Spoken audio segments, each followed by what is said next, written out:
నమస్తే, టేస్టీ వంటలకి స్వాగతం. ఇవాళ టేస్టీ వంటలలో బియ్యపిండి సగ్గుబియ్యం వడియాలు ఎలా ప్రిపేర్ చేసుకోవాలో నేర్చుకుందాం. సరే, మరి దీనికి కావాల్సిన పదార్థాలు ఏంటో చూసేద్దామా. ఒక పెద్ద గ్లాస్ బియ్యపిండి, సుమారు 250 గ్రాముల బియ్యపిండి అండి. టీ గ్లాస్ సగ్గుబియ్యం, అంటే 1 గ్లాస్ బియ్యపిండి అయితే 1/2 గ్లాస్ సగ్గుబియ్యం తీసుకోవాలి. 6 లేదా 8 పచ్చిమిర్చి, 1 స్పూన్ జీలకర్ర, 1/2 స్పూన్ ఇంగువ, 1 లేదా 2 స్పూన్లు నిమ్మరసం, సాల్ట్ రుచికి సరిపడా, అండ్ ఆయిల్ డీప్ ఫ్రైకి సరిపడా. ఇప్పుడు బియ్యపిండి సగ్గుబియ్యం వడియాలు తయారీ విధానం చూద్దాం. ఫస్ట్ సగ్గుబియ్యంని 1 అవర్ వాటర్లో నానబెట్టుకోవాలి. చూడండి, సగ్గుబియ్యం నానాయి. ఇప్పుడు వాటర్ అంతా వంపేసి సగ్గుబియ్యంని మిక్సీ జార్లో వేసుకోవాలి. చూడండి, నేను చిన్న టీ గ్లాస్తో సగ్గుబియ్యం తీసుకున్నాను. ఇప్పుడు అందులో కొద్దిగా వాటర్ వేసి కచ్చాపచ్చాగా గ్రైండ్ చేసుకోవాలి. చూడండి, ఈ విధంగా సగ్గుబియ్యం 2గా బ్రేక్ అయితే సరిపోతాయి. ఇలా మిక్సీ పట్టించుకుంటే మనం వడియాలు పెట్టుకునేటప్పుడు జంతికల దాంట్లో స్టార్ హోల్స్లో వేస్తానండి. సో సగ్గుబియ్యం హోల్లో ఇరుక్కోకుండా ఈజీగా దిగుతాయి. ఇప్పుడు మిక్సీ జార్లో పచ్చిమిర్చి వేసి మూత పెట్టి మిక్సీ పట్టుకోవాలి. చూడండి, ఈ విధంగా కచ్చాపచ్చాగా మిక్సీ పట్టుకొని పక్కన పెట్టుకోవాలి.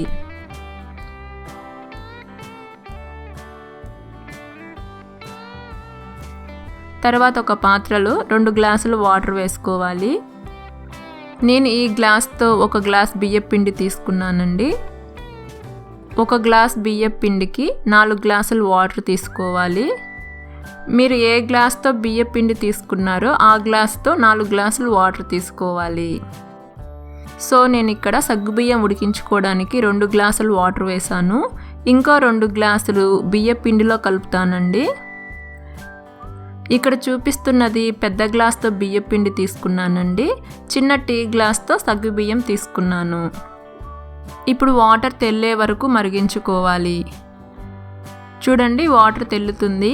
ఇప్పుడు అందులో ముందుగా మిక్సీ పట్టించుకున్న సగ్గుబియ్యం మిశ్రమాన్ని వేసుకోవాలి. ఇప్పుడు అంతా కలిసేలా కంటిన్యూస్గా కలుపుకుంటూ సగ్గుబియ్యం ఉడికి మిశ్రమం అంతా దగ్గర పడే వరకు ఉడికించుకోవాలి. ఇది దగ్గర పడడానికి సుమారు 10 నుంచి 15 నిమిషాలు టైం పడుతుందండి. దీనిని కంటిన్యూస్గా కలుపుకుంటూనే ఉండాలండి, లేదంటే వచ్చేస్తుంది. ఈలోపు మనం బియ్యపిండిలో వాటర్ కలుపుకోవడం చూద్దాం. ఇప్పుడు ఒక పాత్రలో బియ్యపిండి వేసుకొని అందులో జీలకర్ర, ఇంగువ, మిక్సీ పట్టించుకున్న పచ్చిమిర్చి పేస్ట్, అలాగే రుచికి సరిపడా సాల్ట్ వేసుకోవాలి. ఇప్పుడు మిగిలిన 2 గ్లాసులు వాటర్ వేసి అంతా కలిసేలా బాగా కలుపుకోవాలి. ఇలా కలుపుకోవడం వలన పిండి ఉండలు కట్టదు.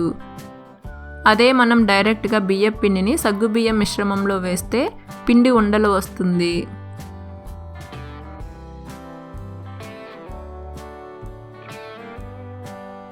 చూడండి, సగ్గుబియ్యం ఉడికి మిశ్రమం దగ్గర పడింది.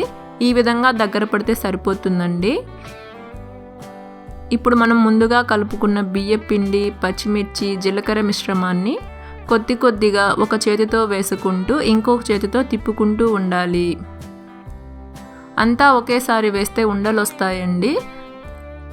సో ఇక్కడ చూపిస్తున్న విధంగా ఒక చేతితో కలుపుకుంటూ ఇంకొక చేతితో పిండిని కొద్దిగా వేసుకోవాలి. ఇప్పుడు అందులో 2 స్పూన్ల నిమ్మరసం వేసుకోవాలి. నిమ్మరసం ఆప్షనల్ అండి. నిమ్మరసం వేసుకుంటే వడియాలు తెల్లగా ఉంటాయి. మనం పచ్చిమిర్చి వేసాము కదండి, సో లైట్గా గ్రీన్గా ఉంటుంది.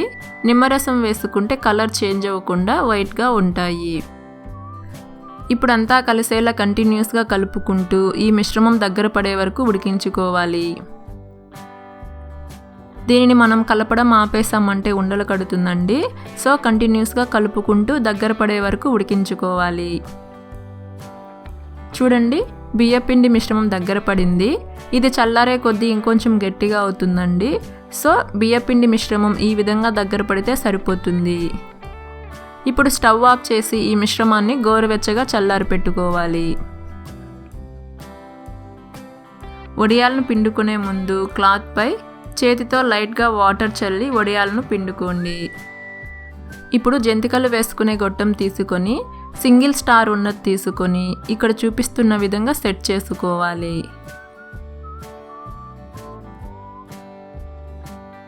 ఇప్పుడు అందులో ఉడికించుకున్న మిశ్రమాన్ని వేసుకోవాలి. ఫుల్గా వేయకుండా కొంచెం తక్కువ వేసుకోవాలండి. ఫుల్గా వేస్తే పిండి మిశ్రమం పైకి వచ్చేస్తుంది. తర్వాత జంతికల గొట్టం పైనది కూడా పెట్టేసి ఇక్కడ చూపిస్తున్న విధంగా కాటన్ క్లాత్పై రౌండ్గా మీకు నచ్చిన సైజులో చుట్టలు పిండుకోవాలి. ఇక్కడ చూపిస్తున్న విధంగా మొత్తం పిండిని వడియాలు పెట్టుకోవాలి. చూడండి, మనం సగ్గుబియ్యంని లైట్గా మిక్సీ పట్టించుకోవడం వలన హోల్లో అడ్డపడకుండా ఈజీగా హోల్ నుంచి దిగుతుంది. చూడండి, వడియాలు ఎండాయి. ఇప్పుడు వీటిని ఇక్కడ చూపిస్తున్న విధంగా క్లాత్ నుంచి సపరేట్ చేసుకోవాలి. ఈ వడియాలు బాగా ఎండ వస్తే మార్నింగ్ పెట్టుకుంటే ఆఫ్టర్నూన్ కల్లా ఊడొస్తాయండి. మీకు ఇన్ కేస్ ఊడి రాకుంటే ఈవినింగ్ వరకు ఎండలో ఉంచుకొని తర్వాత తీసుకోండి. వడియాలను క్లాత్ నుంచి సపరేట్ చేశాక 2 లేదా 3 రోజుల పాటు ఎండలో బాగా ఎండనివ్వాలండి. వడియాలు సరిగా ఎండకపోతే బూజు పడతాయి. ఇవి 1 year పైనే నిల్వ ఉంటాయండి. సో బాగా ఎండనివ్వాలి. 3 రోజుల తర్వాత చూడండి, వడియాలు బాగా ఎండాయి.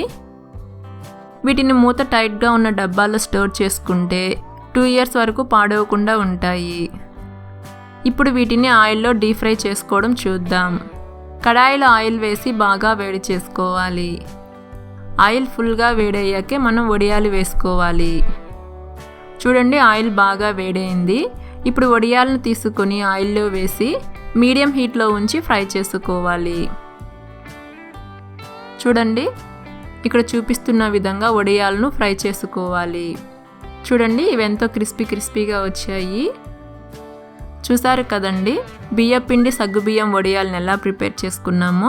మీరు కూడా ఈ రెసిపీని ఒకసారి ట్రై చేసి మీ వాల్యుబుల్ ఫీడ్బ్యాక్ని కింద కమెంట్ బాక్స్లో కమెంట్ చేయండి. Thank you.